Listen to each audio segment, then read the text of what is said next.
Hi అండి, షెక్స్ food and బ్లాగ్కి స్వాగతం. మా అక్క నిన్న నైట్ ఊరు నుండి వచ్చిందండి, కర్నూలు నుండి వచ్చింది. ఈరోజు మా అక్క చేత leg piece fry chicken biryani చేపిస్తున్నాను. ముందుగా లెగ్ పీస్ని ఇలా కట్ చేసుకోవాలి.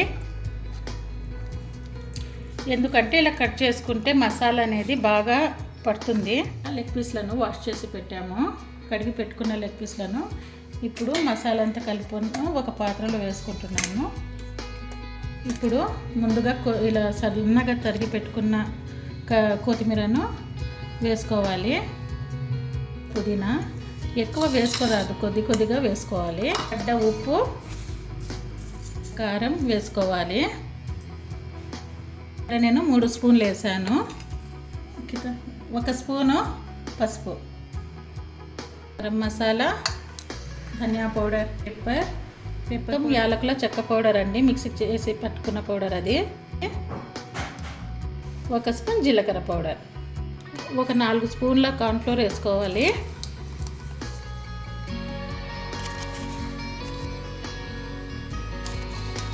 పేస్ట్ వేసుకోవాలి.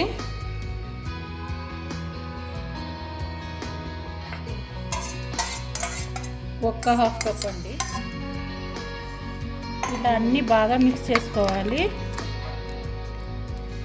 మనం ముందుగా ఇలా చికెన్ను చాకుతో కట్ చేసాం కదా, ఇప్పుడు ఆ మసాలా అంతా ఇట్లా కలిపి పెట్టుకున్న మసాలా అంతా దానికి బాగా పట్టేస్తుంది. చూడండి, ఇలా అనుకుని కలిపితే మసాలా అనేది చికెన్కి బాగా పడుతుందండి, లెగ్ పీస్కి. ఇలా బాగా కలుపుకున్న లెగ్ పీస్లను ఇంకా 2 గంటల వరకు ఫ్రిడ్జ్లో పెట్టుకుంటే మసాలా అనేది బాగా పట్టేస్తుంది. 2 గంటల వరకు ఇలా ఫ్రిడ్జ్లో పెట్టుకుంటే మసాలా అనేది బాగా పట్టేస్తుంది.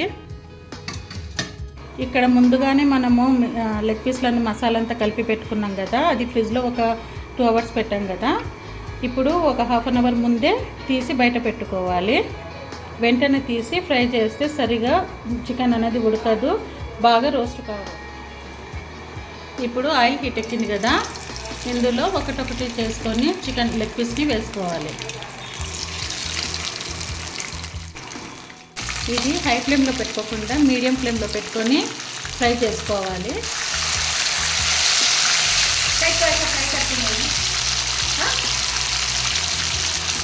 ఇలా ఒక సైడ్ ఫ్రై అయిన తర్వాత ఇంకొక సైడ్ ఇలా టర్న్ చేసుకోవాలండి.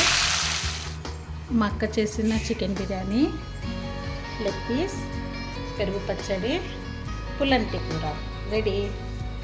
భోజనం అయిన తర్వాత తీయటి స్వీట్ పాయసం అండి ఇది.